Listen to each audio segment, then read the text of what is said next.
Hi everyone, welcome back. This video will look at an important concept needed to understand the forces and structures like bridges, that is the moment of a force. We will recap the moment's definitions from GCSE, then look at some worked examples. We will also explain how to solve moments problems with two supports, which is essential for A-level physics. Let's get started. Okay, moments of a force, here we go. So most students will have done this at GCSE and possibly even at year 9. So I think a lot of students will be familiar with this idea of force multiplied by distance.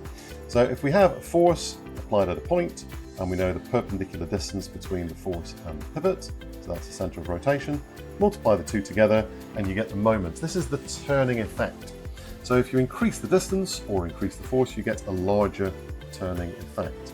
And this should be a fairly intuitive idea because there's lots and lots of different scenarios of this, certainly spanners and levers and crowbars and so on, where they help us do a job, they magnify the force. So this the definition of moment, you would have done at GCSE, basically F times D, but this extra detail, the perpendicular distance, that's very, very important. Now at GCSE, it will always have been perpendicular. But as we'll see at A-level, it's not always perpendicular. So force times distance, we get F times D, and we get the units of Newton meters, which are the same as the units of a joule, confusingly. In fact, this formula here is the same as work done, which can cause a bit of confusion. So basically F times D, and then we have the principle of moments as well. This is basically, a lot of students remember this as the clockwise moments equal the anti-clockwise moments, which is the right idea, but actually it's the sum of the clockwise moments about any point. So this little detail here is very, very important, especially at A-level, is equal to the sum of the anti-clockwise moments. So you can imagine a situation where we have a beam or a plank and a pivot in the center, and it's fairly intuitive to understand. We have this weight here will cause clockwise turning effect. So that will cause a clockwise moment, weight times by distance, and that will be balanced by the turning effect in the opposite direction, weight times by distance, that's the anti-clockwise moment. So if something's in equilibrium, the sum of the clockwise moments is equal to the sum of the anti-clockwise moments. There is a second requirement for equilibrium, which is that the sum of the forces in any direction must be equal to 0. Now, generally speaking, and certainly at GCSE, this simplifies to the sum of the forces up is equal to the sum of the forces down. So in this case, weight 1 plus weight 2 acting down will be equal to the reaction force acting up, plus possibly the weight of the beam. So generally speaking, it simplifies to just the vertical forces, but this is true in any direction, horizontal and any other angle as well. Also, we need to consider the center of gravity. So this is really, really useful because we're talking about objects with weight. This is a simplification. So we assume that the weight acts in the midpoint, what we call the center of gravity, if it's symmetrical. It's not actually true because we could consider the weight acting at any particular point, but this is a very useful simplification and it gives us the same answer. So the definition there, it's where the weight is assumed to act. So all of these ideas you should have seen before at GCSE. You do need to know the definitions and be able to apply these to any particular scenario. Now, as with all topics in physics, it's really useful for moments to consider lots and lots of examples so that you're familiar with applying these principles to everyday scenarios. So one example I've picked here is a wheelbarrow. So this is a really useful tool for lifting heavy loads. So you put all the loads in the wheelbarrow, and the weight of the load is closer to the pivot. The pivot will be the center of the wheel. So that would create a relatively small or smaller clockwise moment. And then we apply the effort force at the handles. I've only drawn one force here. And the distance between the line of action of the force, so we extend this dotted line down here, and the pivot is greater than the other distance. So we can generate a relatively large anti-clockwise moment. So with a small input force, we're able to lift a large load over here. Very simple design, force magnification. So distance is perpendicular distance from the pivot, and we've got these dotted lines to show the line of action of the force and so on. Just a door, so any kind of door. The handle is as far as is conveniently possible from the hinge. Now, some doors annoyingly are designed with the handle too close to the frame and you trap your knuckles every time, which is very annoying. But the idea is that we move the point of application of the force, that's the handle, as far as is conveniently possible from the hinge, and that creates a large turning effect, a large moment, force times distance. So it's easier to open and close the door. Okay, so I'm not going to do just a simple F times D example. Those are very, very straightforward. You will have done those before. So we're going to look at a relatively simple system in equilibrium. So this is probably like a difficult GCSE question because we've only got one support here. The first thing to do is to identify what the forces are doing. Are they trying to make the system turn clockwise, or are they trying to make it turn anti-clockwise? So we've got the 15 newtons on the right hand side, a distance of 1 meter. So that is trying to make the system turn clockwise. Over on the left hand side we have two forces which are trying to make the system turn anti-clockwise. So here we have to add the moments. We're not adding the forces, we're not adding the distances, we're adding the moments. So 20 times by 0.5, that is 1 moment, plus x times 0.8, that's another moment. And then we've got a relatively straightforward line of formula, and we can solve this for the unknown x. So 15 minus 10 is 5, divided by 0.8 is 6.25. So the maths in this is not particularly difficult. The tricky thing here is to identify are the forces trying to turn this clockwise or anti-clockwise, calculating the moments, force times distance, and then solving the equation just using your math skills. Always a good idea to write out the principle of moments, the sum of the clockwise moments equals the sum of the anti-clockwise moments, and to use that to create our equation. Because if you just do what a lot of students do, multiply f times d, f times d, f times d, and then trying to figure out how they're all connected, you're going to make a mistake. More likely. Okay, so this is what you probably have not done at GCSE, is where the force is not perpendicular. So we have 50 newtons acting at an angle of 25 degrees, not 90 degrees. So at GCSE, we always have perpendicular forces, but at A level, they can be at any angle. So the distance here, 6 meters, is not the perpendicular distance. And very often students would just do 50 times by 6 and then not knowing what else to do. But we can see that it is not the perpendicular distance. If the force was as shown now, then it would just be 50 times by 6. So we have to take this 25 degrees into account. Now the way that I would do it, and the way I tell my students to do it, is to draw a right angle triangle. So we extend this arrow here, line of action of the force. Remember, the length of the arrow is totally arbitrary. We can make that as long or as short as we want, so we can extend that. And then I draw a line from the pivot to the line of action, and at the point where it is 90 degrees perpendicular, that is the perpendicular distance.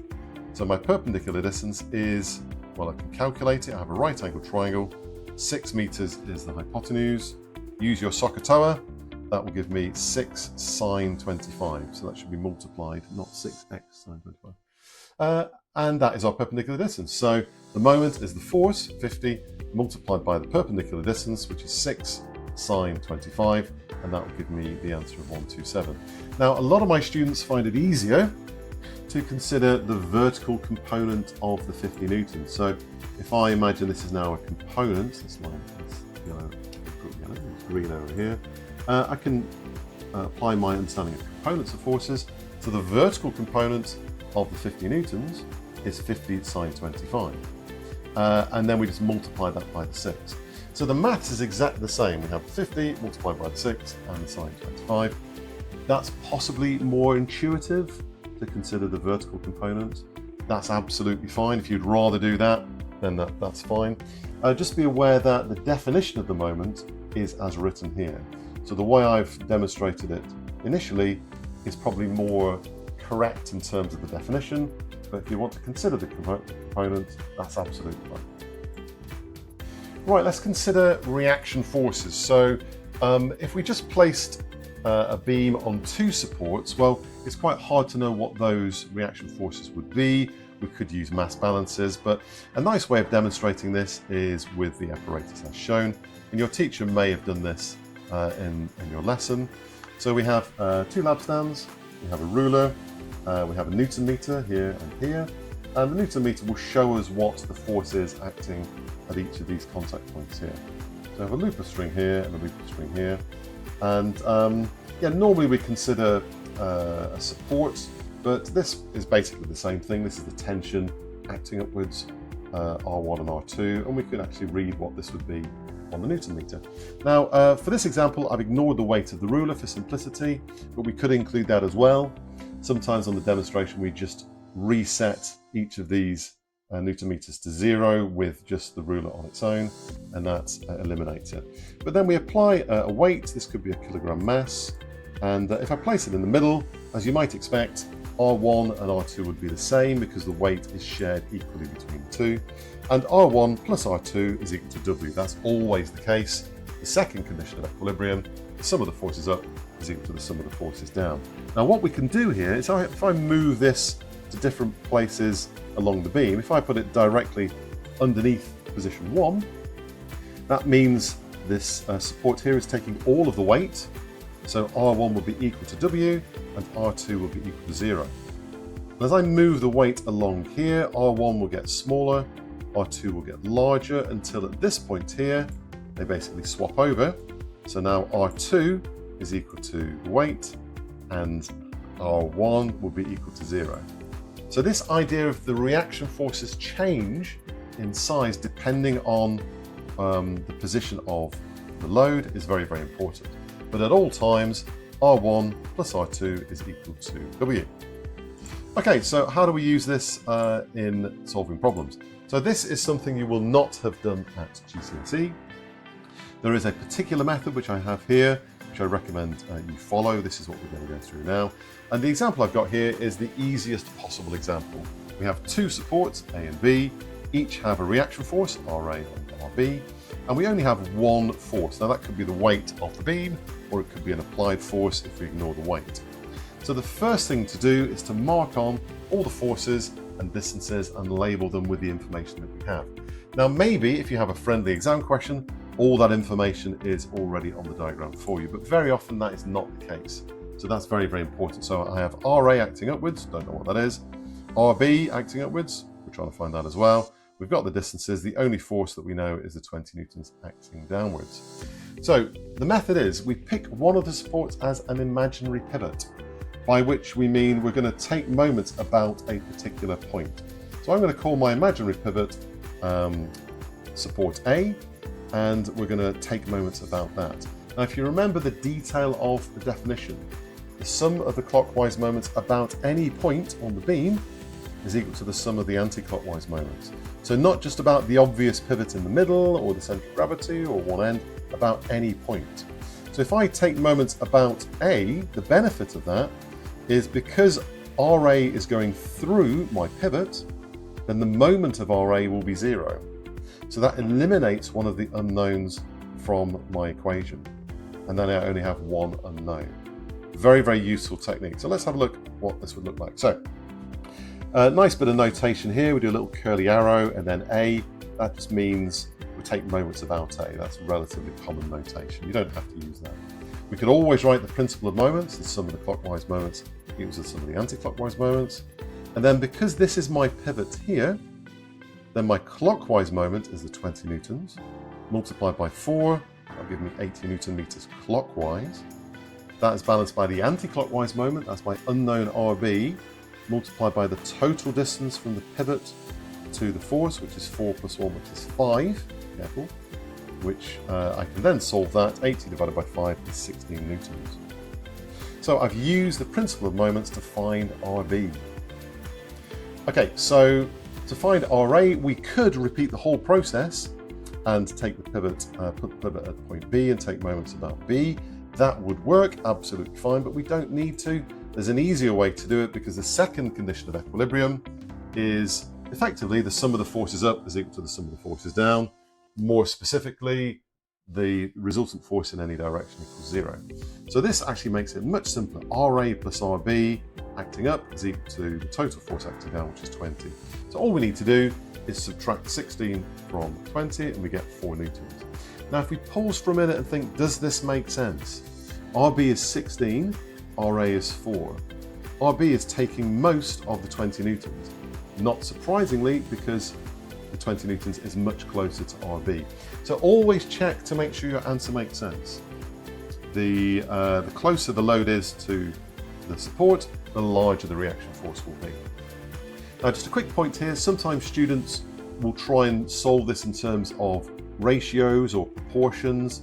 Well, it might work possibly for a very, very simple example like this, but when you start having multiple forces, it does get more difficult and that system isn't going to work. So you have to apply this system. And like I said, this is the simplest possible example. So look at more difficult examples to make sure you can apply this technique. But the method is always basically the same. Apply or pick a pivot where one of the unknown forces goes through, and then just apply the principle of moments. Force times distance clockwise is equal to force times distance anti-clockwise. Okay, good. So what's next? So do have a look at all the videos and playlists on my YouTube channel. So you could look at the materials playlist next, or go back to have a look at the electricity or the quantum or the waves. If you want more information, go to payhip.com, grade A physics. There's loads more information there. Some of the courses there, the topics are totally free. Some of them have a small charge, but there's lots and lots of information for you to improve your understanding. I hope you enjoyed the video. Any comments or feedback, put it in the box below, and see you next time. Bye.